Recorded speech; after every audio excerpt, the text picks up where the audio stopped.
자, 오늘 주기도문 7번째 설교 시간입니다. 지난주일 우리는 주기도문에 나타난 일용할 양식을 구하는 기도를 살펴보았는데, 이 기도의 배경에는 출애굽의 만나 사건이 있다. 그리고 천지 창조에 근거한, 또 십계명에 근거한 안식일의 명령이 바로 이 기도의 배경이 된다라는 것을 살펴보았습니다.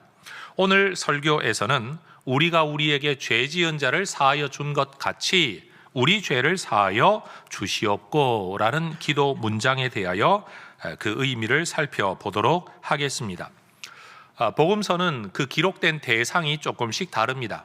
이방인들을 대상으로 기록한 복음서인 누가복음에서는 이 기도의 문장을 우리의 죄들을 사하여 주시옵소서라는 형태로 기록되어 있습니다. 그런데 유대인들을 대상으로 기록된 마태복음에서는 이 기도문을 우리의 빚들을, 빚지다 할 때 빚입니다, 우리의 빚들을 사하여 주시옵소서라고 기록하고 있습니다. 성경은 죄와 빚을 같은 개념으로 사용하고 있는 겁니다. 그 이유는 십계명에 근거한 유대인들의 윤리 개념에서 누군가에게 죄를 진다라는 것은 누군가에게 빚지는 것으로 이해했기 때문입니다. 따라하십시다. 죄는 빚입니다. 죄가 빚이기 때문에 죄를 용서받는다라는 것은 탕감받는다라는 의미가 있습니다. 이러한 이해가 주기도문의 이 내용을 이해하는데 매우 중요한 통찰을 우리에게 줍니다. 일반 사회에서는 죄라는 것을 이야기할 때 명문화된 법조문을 어기는 행동, 그래서 사람의 행위를 규정하는 개념이 죄입니다. 그러나 성경이 말하는 죄는 행위만이 아니라 마음과 태도까지 더 세밀하게 이야기합니다. 죄를 하나님과의 관계에서 정의하자면 하나님을 창조주와 절대자로 인정하지 않는 것도 죄이고, 하나님을 주인, 주권자, 섭리의 주체로 여기지 아니하고 나를 세상의 주인인 것처럼 여기고 사는 것도 죄이고, 모든 상황에서 우리가 주기도문에서 기도했던 것처럼 아버지의 이름이 높임받고 아버지의 뜻이 이루어지는, 아버지의 나라가 임하기를 추구하는 게 아니라 내 뜻이 실현되고 내 꿈을 이루는 것만을 목표로 삼는 것도 사실은 확장된 개념에서는 죄라고 말할 수 있습니다. 이것이 사람과의 관계에서 실천되어질 때는 내 욕심을 만족시키려고, 내 꿈을 실현하려고 다른 사람의 자발적인 뜻을 무시한 상태에서 내 힘과 내 거짓말로 타인의 존재, 소유, 인격, 이 모든 것들을 침범하는 것들을 우리는 죄라고 말합니다. 그리고 그 모든 것들이 다른 사람을 사랑하는 일이 아니라 내 꿈을 채우기 위하여 다른 사람을 이용하는 것, 이럴 때는 제가 표현을 이렇게 했습니다. 사랑하라고 주신 사람들을 사용하는 것은 곧 죄가 된다라는 것입니다. 우리 인류는 하나님 앞에 마땅히 지켜야 할 순종을 다하고 있지 못하다라는 점에서 우리는 하나님 앞에 죄인입니다. 그런데 이러한 불순종의 결과로 우리가 치러야 할 대가가 있다라는 점에서, 지금도 대가를 치르고 있지만 앞으로도 그 대가를 치러야 된다라는 점에서 우리는 하나님께 빚을 지고 있다라는 겁니다. 우리는 죄를 범한 죄인, 빚진 죄인이라는 겁니다. 죄를 범한다라는 것은 빚을 갚지 않는 것처럼 관계를 깨뜨리는 요인이 됩니다. 우리 인류는 하나님께 이 빚을 졌다라는 이유 때문에 하나님과의 관계성이 깨어지고 말았습니다. 이사야 59장 2절은 말씀하죠. 하나님 앞에서 우리의 죄악이 하나님과 우리의 관계를 깨뜨렸다, 그 사이를 갈라 놓았다라고 성경이 말합니다. 아담은 죄를 범함으로 하나님과 가졌던 원래의 관계성이 깨어져 버렸습니다. 오늘날도 하나님을 창조주로, 섭리의 주인으로, 모든 세상의 주인으로 그 인정하는 것을 싫어하는, 예배 받으실 분과 예배하는 존재, 아버지와 자녀, 창조주와 피조물의 관계를 맺기 싫어하는 사람들은 모두가 아담적 범죄 안에 있다라고 말을 할 수 있다라는 겁니다. 그런데 더 심각한 문제는 우리가 하나님과의 관계성이 깨어지고 난 이후에 여러분 하나님의 생명으로부터도 끊어져 버렸다는 사실입니다. 하나님이 생명의 근원이십니다. 생명의 공급자이셨습니다. 그런데 하나님으로부터 끊어지고 나니까 하나님으로부터 생명력의 공급에 제한이 생겨 버리고 만 겁니다.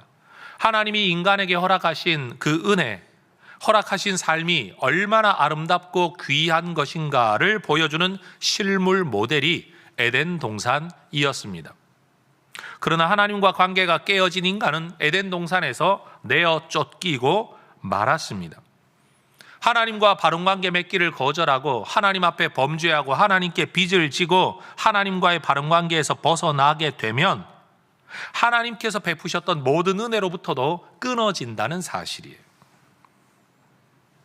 아담은 하나님 없는, 생명력의 공급이 없는, 자기 힘으로 자기 삶을 영위하며 자기의 존재 안녕, 자기 삶의 행복을 스스로 추구해야만 했습니다. 그러나 원하는 대로 살지 못했죠. 여러분, 하나님께서 아담에게 분명히 말씀하셨습니다. 너희가 그 과일, 그 나무의 열매를 먹는 날에는 정령 죽으리라. 그런데 여러분, 우리도 이럴 때가 많죠. 어려서 부모님들이 많은 말씀들을 하십니다. 야, 세상은 이런 거다. 네 뜻대로 다 안 된다. 너는 이렇게 하면 된들 것 같지만 꼭 그게 뜻대로 안 된단다. 능력도 있고 도와주는 사람도 있어서 안 될 때가 있다. 삶이 참 힘들다는 것을 경험적으로 자녀들에게 많이 가르치십니다. 여러분들도 다 들으셨지만 여러분 새겨 들으셨나요? 대부분 흘려 듣습니다. 나는 그러지 않을 거라고, 나는 괜찮을 거라고, 나는 잘할 거라고, 나는 이루면 될 거라고 모두가 그렇게 생각을 합니다. 근데 살다 보면 진짜 뜻대로 되지 않죠? 그때서야 비로소 옛 부모님의 말씀이 생각납니다. 선생님들과 스승들의 말씀도 실패하고 나서야 생각되는 경우가 훨씬 더 많습니다. 제가 질문해 볼게요. 하나님이 아담에게 너희가 그 과일을 먹으면 정녕 죽을 거다라고 죽음을 말씀하셨을 때 아담이 죽음을 이해를 했을까요? 아담은 그때까지 죽음을 경험한 적이 없습니다. 누구도 죽은 걸 본 적이 없고 짐승 죽는 것도 본 적이 없고 죽음이라는 것이 존재하지 않았던 에덴 동산에 살고 있는 아담에게 죽을 거다라는 말은 말씀으로는 들었지만 그 죽음이 뭔가를 아담은 현실적으로 전혀 깨닫지 못했을 겁니다. 그런데 하나님의 은혜의 자원에서 끊어져 에덴 동산 바깥으로 내쫓기고 나서야 산다는 게 얼마나 힘든 건지, 괴로운 건지, 땀이 무엇인지, 심지어 한 아들이 또 다른 아들을 돌로 쳐 죽였을 때 그 존재가 이 땅에서 사라진다는 사실을 그는 비로소 경험하게 된 겁니다. 아마 후회했겠죠. 하나님의 말씀을 들었어야 하는데, 그때 들었어야 하는데, 그런데 대부분의 경우 우리 인간이 모두가 그렇습니다. 지나고 나서야 후회하는 경우가 너무 많지요. 우리는 하나님께 진 빚, 중요한 것은 이것을 갚을 능력이 없다는 점입니다. 인류 역사와 오늘 우리의 현실이 보여주는 것처럼 여러분, 우리는 다 행복을 꿈꿉니다. 평안을 꿈꿉니다. 안녕을 꿈꿉니다. 그런데 우리가 그것을 꿈꾸고 말로는 하지만 실현하지는 못하는 것이 우리의 현실입니다. 우리는 빚을 지고도 갚을 능력이 없는 존재, 우리 삶에 내 인생의 나무에 꽃이 피고 열매 맺기를 바라지만 현실적으로 우리는 이미 뿌리가 뽑혀버린 존재라는 겁니다. 하나님과의 관계성이 깨어져 하나님으로부터 끊어져 버린 존재가 되었다라는 겁니다. 여러분, 이것이 우리 인류의 현실입니다. 그런데 하나님은 이런 우리를 버려두지 않으십니다. 하나님 앞에 범죄한 것은 우리이기 때문에 우리를 처벌하고 죽도록 내어버려 두셔도 우리는 할 말이 없습니다. 하나님께 요구할 수가 없는 겁니다. 그런데도 하나님은 우리를 구원하기를 원하십니다. 관계는 깨어졌는데, 관계가 회복되어져야 되는데 가만히 있다고 모른 척한다고 회복될 수 없기 때문에 누군가가 이 빚을 갚아야만 하는데, 그 빚 갚는 방법을 어떻게 정하셨느냐? 요한일서 4장 10절이 말씀하는 것처럼 자기 아들을 보내셔서 죄의 값을 대신 치르게 하시는 겁니다. 죽음으로. 그리고 빚을 갚게 하신 겁니다.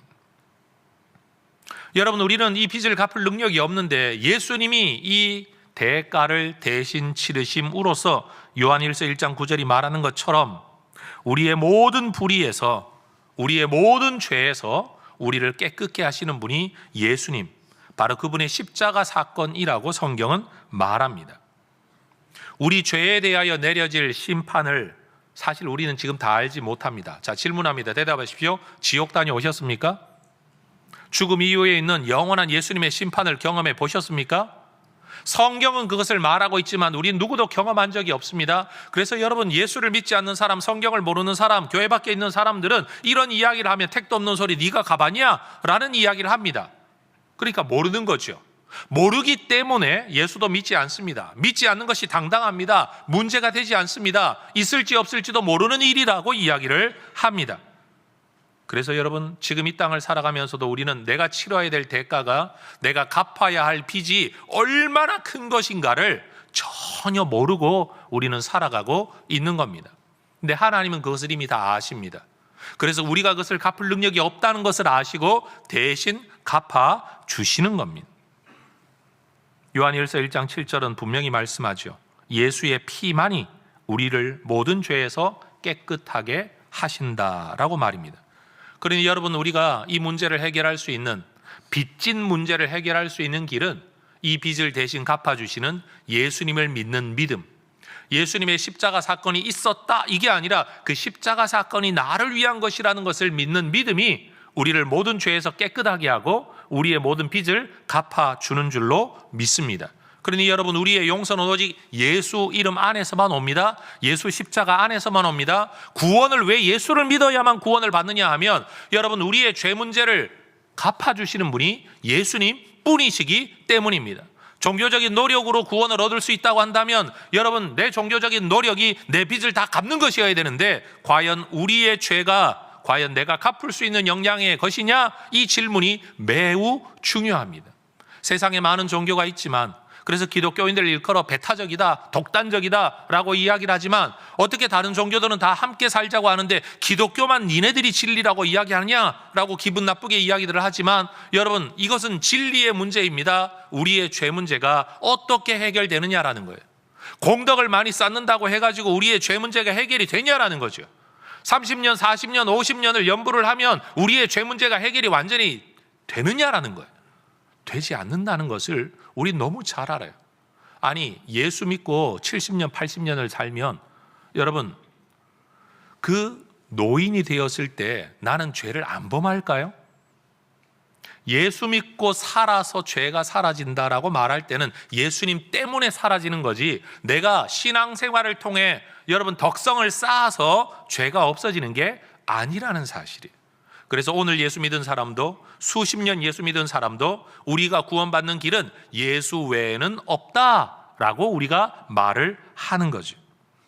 그런데 여러분, 이렇게 우리가 예수님 안에서 죄 용서와 사함을 받는다, 빚을 갚는다라는 것이야 너무나도 교회에서 자주 들은 이야기인데, 오늘 주기도문의 표현 가운데 우리 죄를 사하여 주십시오라는 문장 바로 앞에 또 다른 하나의 문장이 있습니다. 그것은 우리가 우리에게 죄 지은 자를 사하여 준 것 같이라는 문장입니다. 이 문장은 문장 그대로만 들여다보면 마치 우리가 남을 먼저 용서해 주었기 때문에 우리를 용서해 주십시오, 내가 이만큼 했으니 나도 이런 은혜를 받기 원합니다 라는 문장으로 이해가 됩니다.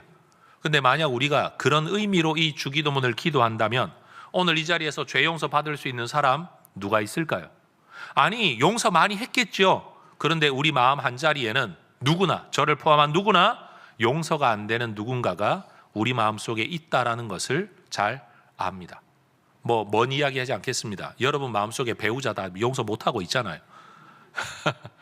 여러분, 계속해서 누군가에 대하여 섭섭한 마음을 쌓아두고, 억울한 마음을 쌓아두고, 미운 마음을 쌓아두고 그냥 살아가는 것일 뿐이지 용서했다라고 말할 수 없는 누군가가 우리 모두에게는 존재하는 거예요. 그런데 내가 용서한 것처럼 용서해 주세요라고 말한다면 우리는 용서 못 받는 게 정당한 겁니다.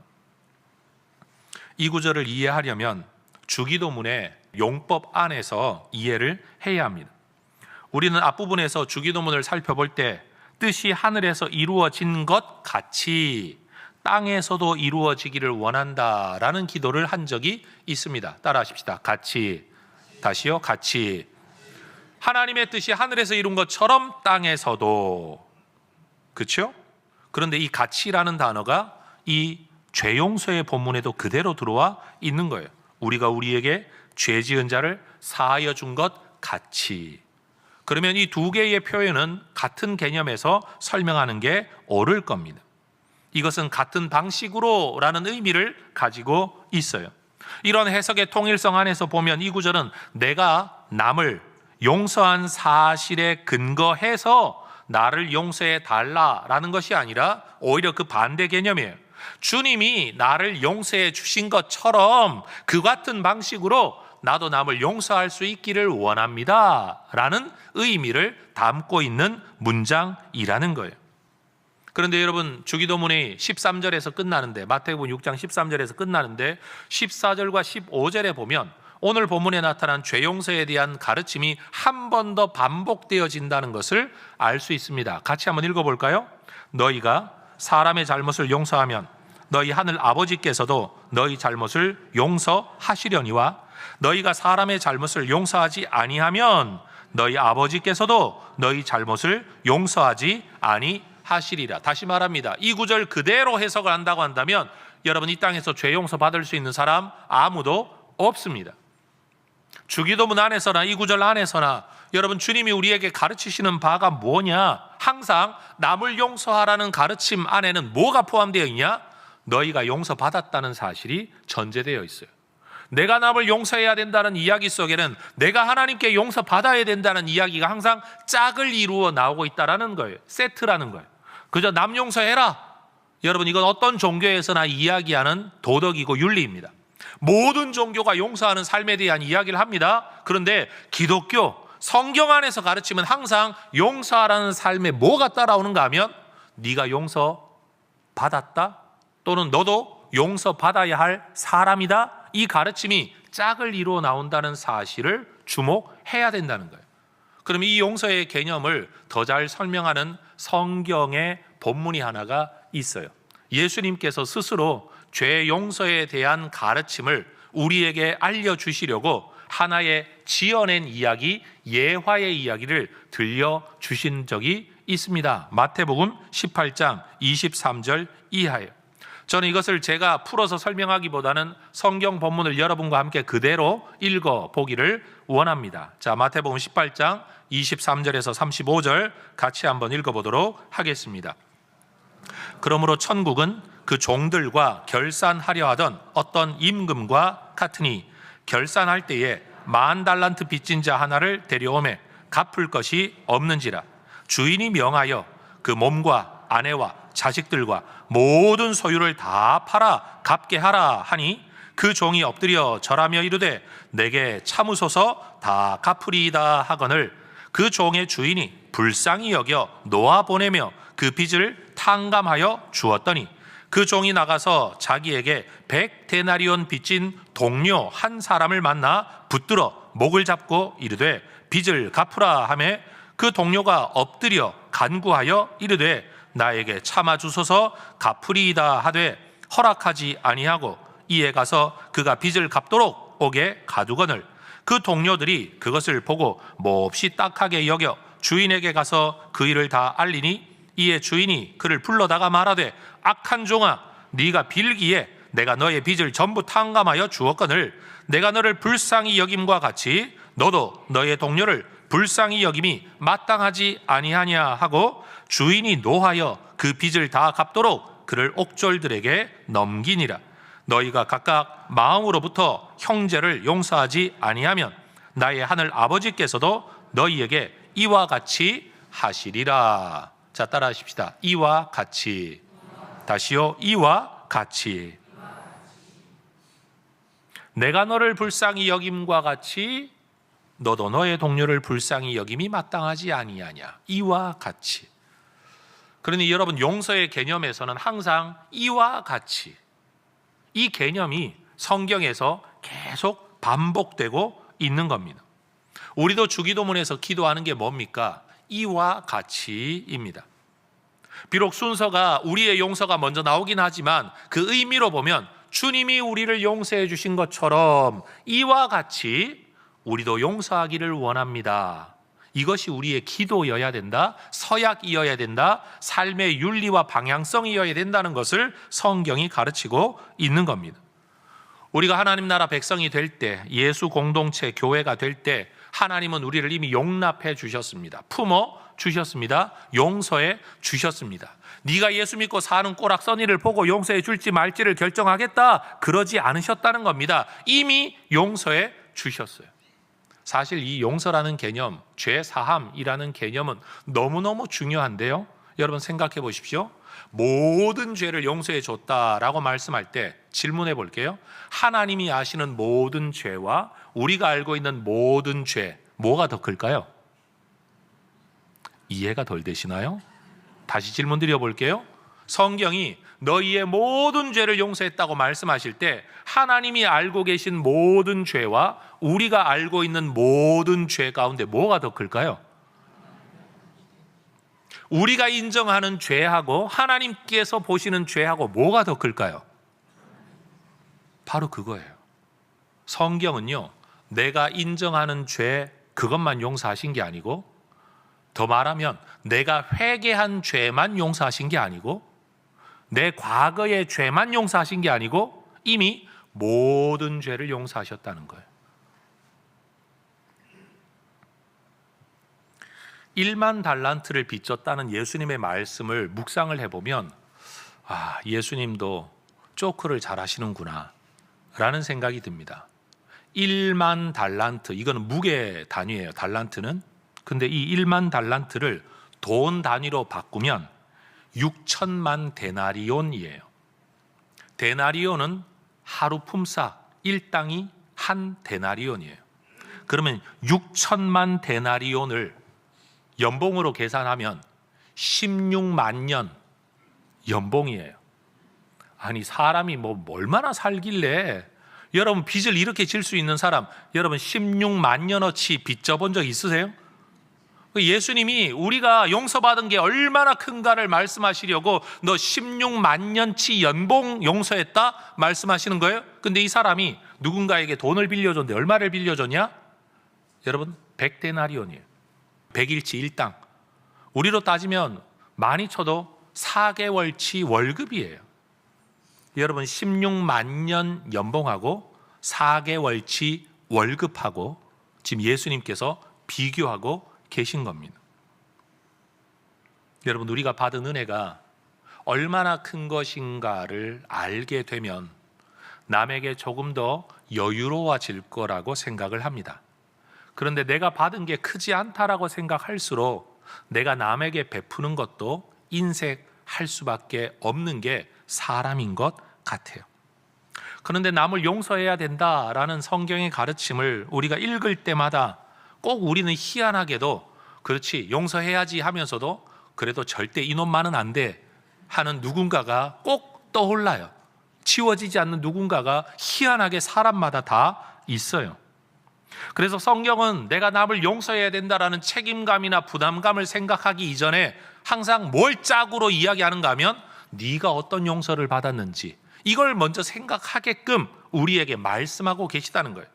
아니, 다른 종교의 경전들처럼 용서하며 살아라, 그게 밝은 세상 만드는 길이다, 뭐 이렇게만 해도 되잖아요. 근데 성경은 용서하라는 말을 할 때마다 항상 네가 받은 용서를 생각해라 라고 말씀하는 것은 이 용서가 쉬운 일이 아니라는 것과 네 힘으로 되는 게 아니라는 것, 은혜의 깨달음이 있어야만 가능한 거라는 것을 우리에게 가르쳐 주신다라는 겁니다. 그런데 여러분, 용서하기 힘들 때마다 우리는 생각해야 됩니다. 내가 받은 용서. 제가 또 한 번의 질문을 드려볼게요. 여러분, 부모님들의 사랑에 대한 감사를 당연히 해야 되는데, 여러분 어릴 때, 갓난아기일 때 여러분 똥 싸고 난 뒤에 어머니가 기저귀를 갈아주고 난 뒤에 땡큐 어머니 인사해 보신 적 있으세요? 그 은혜에 너무 감격해서 고맙다고 생각하며 자라나신 분 계세요? 대부분의 경우는 철이 없어서 생각이 안 돼요. 그게 왜 그런지도 모르고 저절로 되는 줄 알아요? 근데 애를 이제 키워보면 낮밤이 바뀌어가지고 울고 있는 애, 여러분 저도 애 달래다가 너무 화가 나서 침대 위에다 이렇게 던진 적도 있어요. 네, 그렇다고 제가 폭행을 한 건 아닙니다, 여러분. 너무 막 힘들고 너무 속상할 때, 그럴 때 비로소 우리는 우리 부모님이 나를 어떻게 키우셨을까, 이런 생각을 하게 되는 거죠. 뒤늦은 깨달음, 그런 깨달음 이후에야 비로소 부모님에 대한 사랑이 커져요. 제가 질문 드려볼게요. 여러분, 애 다 키우고 난 뒤에 부모님에 대한 사랑이 크세요? 아니면 내 꿈을 생각하는 청소년 때 부모님에 대한 사랑이 크세요? 이것도 질문이 어려우신가요? 여러분, 받고 있을 때 항상 감사하는 건 아닌 것 같아요. 지나고 나서 깨달을 때 비로소 감사가 더 커지는 것 같아요. 그러니 여러분, 받은 은혜를 생각하고 하면 여러분, 우리도 연약하지만 그래도 좀 용서할 수 있게 될 줄로 믿습니다. 그런데 여러분, 성경에서 이런 용서를 명령하고 있다는 것 때문에 이 성경 구절을 들이대면서 남에게 용서를 강요할 수는 없는 것 같아요. 이 교회 다니는 사람들 중에 저도 목사지만 참 얄미운 사람들이 많아요. 여러분, 이 예수쟁이들이요, 예수 믿는다고 의인이 된 게 아니에요. 여전히 밉상이에요. 남들이 아니라 여러분들처럼 말이에요. 말도 얼마나 얄밉게 하는지. 여러분, 이래요. 아니, 목사님이라면, 성경 말씀을 믿고 설교하는 목사님이라면 그러시면 안 되죠. 성경대로 사셔야죠. 말은 맞아. 근데 마음은 슬퍼, 힘들어요. 특히나 교회 안 다니는 남편들이 교회 다니는 아내들한테 성경 자주 들이대죠. 야, 너는 교회를 다닌다는 게 그따위냐? 라고 하면서, 야, 남편에게 복종하라 그러지 않았냐? 뭐 이런 거 이야기하는 분들 종종 있습니다. 성경이 용서를 명령하고 있다고 해서 남에게 용서를 강요할 수는 없어요. 더군다나 내가 잘못한 사람인데, 내가 잘못해놓고도 잘못한 그 대상에 가서 너 나 용서해야지, 여러분, 이거 진짜 얻어맞을 일이죠? 그러면 안 돼요. 여러분, 용서라는 건 성경이 우리에게 강요하고 있지 않습니다. 오히려 네가 받은 은혜를 기억하고 그 은혜 안에서 네가 자발적으로 용서하기를 성경이 우리에게 이야기하고 있다는 것을 우리는 알아야 합니다. 회개할 때도요, 하나님 앞에서만 회개하면 되는 게 아니고, 내가 잘못한 일이 하나님 앞에 죄가 되면 하나님 앞에 가서 용서를 구해야 되지만, 내가 잘못한 그 대상에게도 용서를 구하는 것이 옳습니다.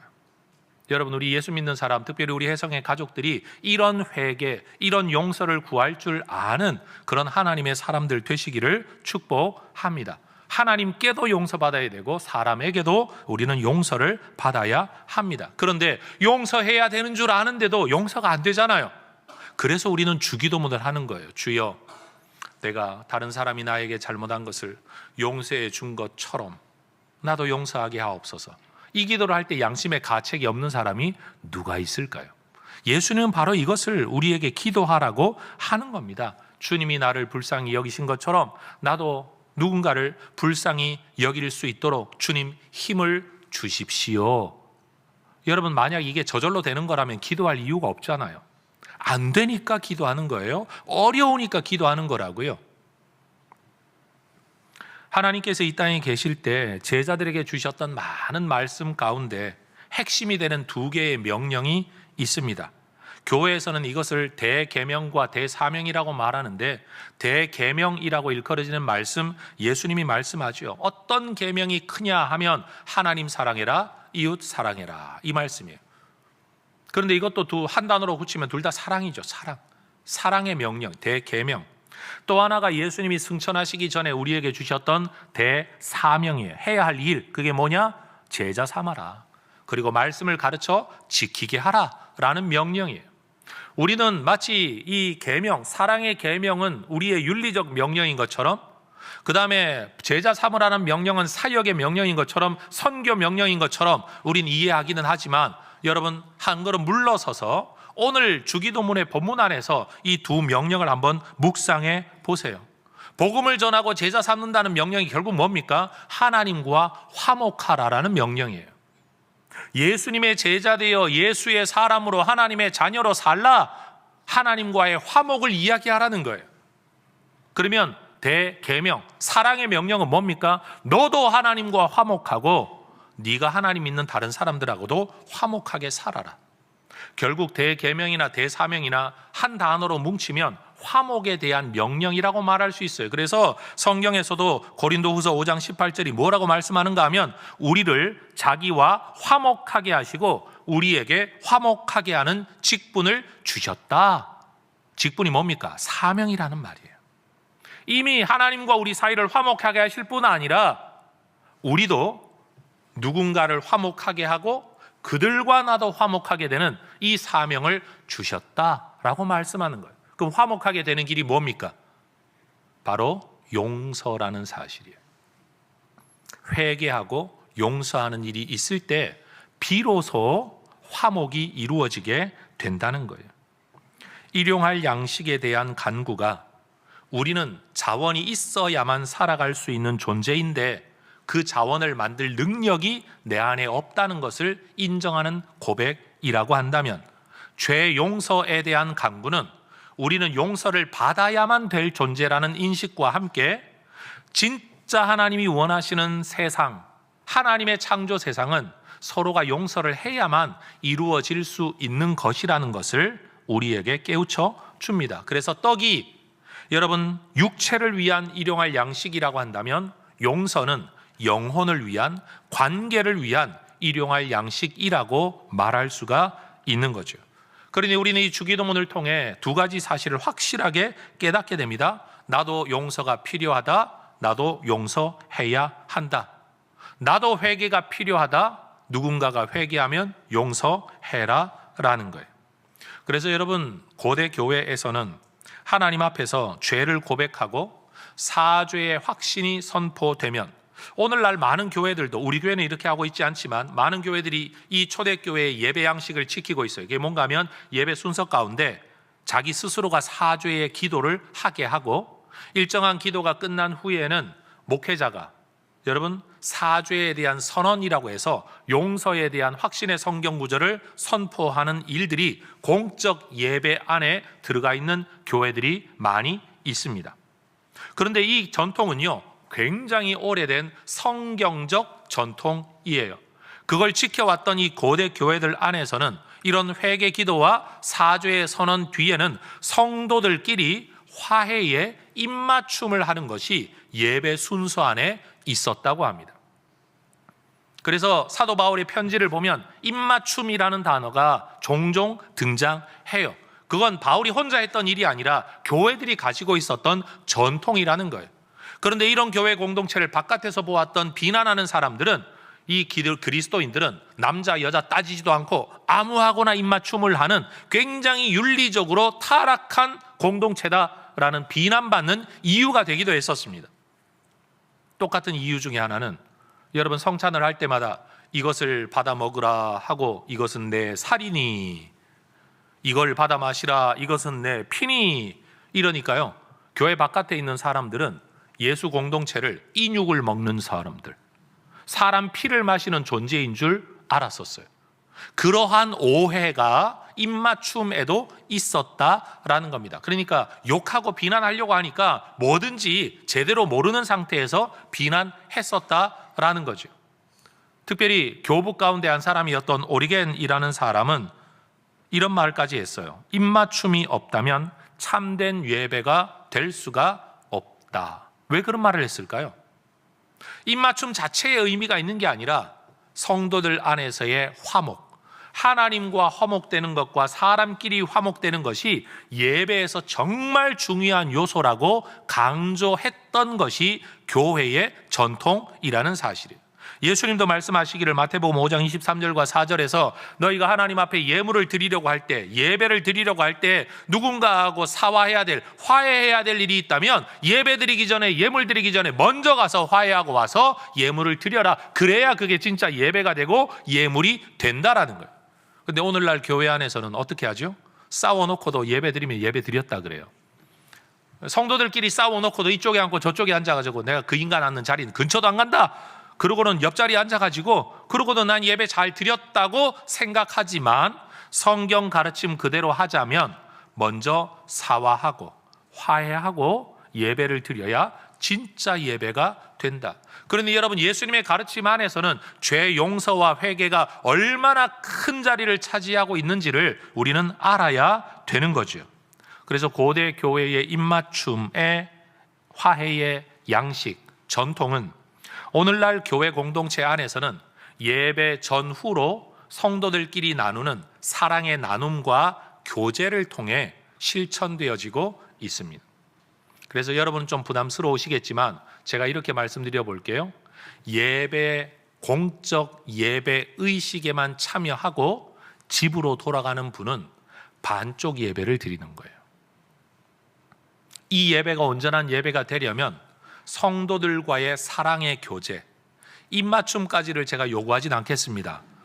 그러나 사랑의 인사, 화목, 받아줌, 용납, 당신과 내가 화목하다라는 것을, 우리가 형제라는 것을, 너와 내가 서로 받아주는 존재라는 이 사랑을 나누는 것이 매우 중요한 그 자체가 예배라는 사실입니다. 그래서 교회 공동체는 이것을 오늘날은 소그룹으로 실천하죠. 목장 모임 안에서 너의 기도 제목을 내 기도 제목 삼고 내 아픔을 너의 아픔으로 삼고 서로 나누는 거예요. 그리고 음식을 나누고 커피를 나누고 교제를 나누고 말을 나누고 감정을 나누고 믿음을 나누는 이 교제를 통해 우리는 또 한 번의 예배를 드리는 거예요. 그래서 여러분, 정말로 병 중에 있거나 출장 중에 있거나 피치 못한 사정에 있는 분들은 온라인 예배라도 드리는 것이 좋은 일이긴 한데, 온라인 예배만을 가지고서는 온전한 예배라고 말할 수가 없는 거예요. 나 혼자 앉아서, 우리 가족끼리 앉아서 예배를 드릴 때 하나님의 말씀을 듣고 찬송은 불렀겠지만 화해의 교제가 거기에 없다. 우리의 교제가 하나님의 백성들과의 교제까지 넓어져야 된다. 그러니 혹여 지금 이 예배당 안에도 그저 어쩌다가 우리 교회를 방문해서 그저 예배를 참석하신 분들이 계시다면 저는 꼭 권면드리고 싶어요. 제가 이 말을 하면 성도 쫓아내는 목사라고 우리 교인들한테 욕을 되게 많이 먹는데 다시 한번 쫓아낼게요. 대놓고. 여러분, 예배 시간에 참석하는 것이 진짜 예배가 아니고 성도의 교제를 나누는 것이 온전한 예배의 완성이라는 사실.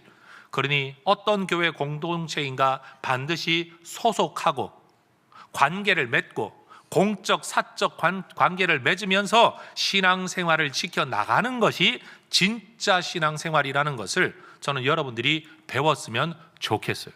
오늘날 많은 분들이 성경대로의 가르침이 아니라 내가 생각하는 개념에 빠져가지고 나 예배 드렸어요, 나 예수 믿어요, 나 성경 믿어요 라고 말하고 있는데, 초대교회부터 지금까지 교회는 그런 식의 신앙을 해오지 않았다는 사실을 우리는 기억해야 합니다. 여러분, 구약의 율법을 보면 순종하면 복을 받는다, 은혜를 받는다라고 가르칩니다. 물론 그런 요소들이 있습니다. 순종과 헌신에 주어지는 상과 은혜가 있습니다. 그런데 예수님께서는 끊임없이 우리에게 말씀하십니다. 네가 이렇게 하면 구원받는다가 아니라 구원받은 사람으로 이렇게 살아라. 다시 말해, 순종하면 은혜 받는다가 아니라 은혜를 받았기 때문에 순종하라라는 말씀을 우리에게 들려주고 계신 거예요. 네가 용서해야 될 이유가 뭐냐 하면 네가 받은 용서가 얼마나 큰 것인가를 기억한다면 너는 그거 충분히 용서할 수 있을 것이다 라고 말씀하고 계신 거예요. 여러분, 은혜를 깨닫지 못하면 순종할 힘과 마음이 잘 생기지 않아요. 은혜를 깨닫게 되면요, 옛날에는 힘든 것들이 이제는 당연한 것으로 받아들여지는 때가 오게 될 줄로 믿습니다. 은혜가 우리를 새 사람 되게 해요. 다시 말해, 더 정확하게 말하면 은혜의 자각이 우리를 새 사람 되게 만든다라는 겁니다. 여러분, 과분한 대접을 좀 받아본 적이 있으세요? 내가 뭐라고 나 같은 사람에게 저런 분이 이런 대접을 하다니. 여러분, 이런 과분한 대접을 받아본 사람이 남을 대접할 때도 정성껏 합니다. 그래서 제가 이런 말을 해요. 굳이 왜 그렇게 해야 되냐 라고 말하는 분들에게 굳이 왜 안 그래야 되냐 라는 말을 할 때가 많습니다. 아니, 굳이 그렇게까지 해야 돼? 반대로 굳이 그렇게 안 할 이유가 뭐죠? 여러분, 우리가 하나님의 사랑을 받은 사람으로서 할 수 있는 정성을 다하는 것은 아름다운 일인 줄로 믿습니다. 그런데 보면 어려서 사랑을 많이 받은 사람들이, 그렇게 자라난 사람들이 나이가 들어도 사랑을 잘 하는 것 같아요. 어려서 부모님들이나 가정에서 예쁜 말을 듣고 자라난 사람들이 여러분 다른 사람에게 예쁜 말을 잘 하는 것 같아요. 저나 여러분이나 대부분 우리는 어떤가 하면 말은 험해요. 그래 놓고 속은 이래요. 내 속마음은 그게 아니라고. 예. 그러면서 또 더 못된 사람들은 또 이렇게 말한다. 목사한테 제가 반말한 거 아니에요. 예. 뭐라고 말하는가 하면, 아이 목사님 뭐 그걸 또 그렇게 들으시냐고, 속 좁게. 헉? 아니 그 사람의 말을 듣고 이미 상처 한번 받았는데 그거 섭섭하다고 이야기했더니만 이제 또 속 좁은 사람 만들어버리네. 나 어떻게 돼요? 죽은데 또 죽어야 돼. 여러분 똑같은 말을 해도 바로 그런 거예요. 사랑을 많이 받고 칭찬 많이 받고 격려 많이 받고 자란 사람들이 좀 더 그렇게 베푸는 사람, 여유로운 사람이 되는 것 같아요. 근데 뭐 어떻게, 이미 지나간 과거를 바꿀 수는 없고, 그러니 지금부터라도 여러분 누군가가 좀 더 까칠하다, 말이 좀 험하다 싶으면 속으로 생각해야 돼요. 어려서 험한 말 듣고 자랐구나. 어려서 칭찬 못 받고 자랐구나. 그러면 내가 칭찬 더 해줘야지. 그래서 여러분 더 많은 시간 쌓여서 그가 은혜를 푹 그냥 잠궈 버려야 돼요. 그래야 여러분 삶이 변하게 될 줄로 압니다. 우리 주님 우리에게 말씀하십니다. 네가 받은 게 16만 년 어치 연봉이다. 여러분 이 큰 은혜를 우리가 깨달을 수만 있다면 다른 사람에게 4개월치 월급, 그래 내가 받은 게 얼만데, 내가 이거 탕감 받은 거 이거 비하면 이거 아무것도 아니지. 빚 안 졌다는 뜻 아닙니다 여러분. 그런데도 베풀 수 있는 마음이 우리 안에 생겨난다라는 겁니다. 사람들은 대부분 자기를 피해자라고만 생각을 하는 것 같아요. 그리고 내가 받은 상처만 생각할 때가 많은 것 같아요. 내가 준 상처는 아무도 생각지 않아요. 여러분 어쩌다가 뭐 저는 자가용을 잘 타고 다니니까 어쩌다가 대중교통을 이용할 때 정말 불편한 게 뭔가 하면, 여러분 이게 큰 가방을 둘러맨 분들이 몸을 움직인다고 돌릴 때마다 막 얻어맞을 때, 나는 화가 났는데 저 사람은 자기가 날 친 줄도 몰라요. 그렇죠? 근데 어느 날 보니까 젊은 학생들, 청년들이요, 그 큰 가방을 앞으로 메고 다니는 친구들이 있더라고요. 처음에는 쟤는 누가 도둑질 할까 봐 저렇게 앞으로 메나, 뭐 여행 가면 그럴 때 많잖아요. 근데 알고 보니까 어떤 친구들은 일부러 앞으로 메는데 이유가 뭐냐? 내가 다른 사람에게 폐를 주지 않으려고, 내가 모르는 사이에 폐를 주지 않으려고 내가 볼고 컨트롤할 수 있는 영역 안에 내 짐을 가지고 다니는 거예요. 그런데 똑같은 지하철 안에서 기막힌 일을 발견했죠. 여러분 누군가는 그렇게 폐를 끼치지 않으려고 그렇게까지 신경을 쓰는데, 여러분 어떤 분 여기 앉아가지고 빈자리 오니까 막 달려가가지고 확 슬라이딩해서 자리를 앉고는 앞에 있는 사람이 앉으려고 하니까 막 비키면서, 와 권사님 빨리 오라고, 여기 앉으라고. 또 그래 놓고는 하나님 은혜래 또 그것도. 그러면서 뭐 말씀이 은혜가 있었다는 둥 뭐 어쨌다는 둥. 여러분 제3자 입장에서, 제가 목사인데도 제3자 입장에서 보는데 얼마나 얄밉든지요. 여러분 우리는 내가 남에게 어떤 이미지를 주고 있는지, 무슨 폐를 끼치고 있는지는 생각지도 않고 날마다 그냥 내가 상처받았다, 내가 힘들다 이 생각만 하는 경우가 너무 많은 것 같아요. 여러분 내가 힘들면 남도 힘든 거죠. 맞죠 제 말이? 내가 인생 살기 힘들면 다른 사람도 인생 살기 힘든 거예요. 그러면 내가 받은 은혜 그 사람도 받았으면 좋겠다, 내가 그 통로가 되면 좋겠다, 이런 마음 가질 수 있으면 얼마나 좋겠습니까? 그러니 여러분 우리 예상의 가족들이 항상 받은 은혜 그 복을 세어볼 줄 알고 그 은혜 때문에 감격해서 남에게 조금이라도 베풀 수 있기를 주의 이름으로 축복합니다. 여러분이 누군가한테 밥 한 그릇 얻어 먹었으면 여러분 그 돈 어차피 써야 될 돈 굳은 거잖아요. 굳었다 이렇게 하지 말고 그 돈은 다른 사람한테 밥 사주는 걸로 여러분 늘 이렇게 흘려보내는, 그래서 교회 전통 안에는 flowing이라는 단어가 있어요. 흘러넘치다, 흘려보내다 라는 단어예요.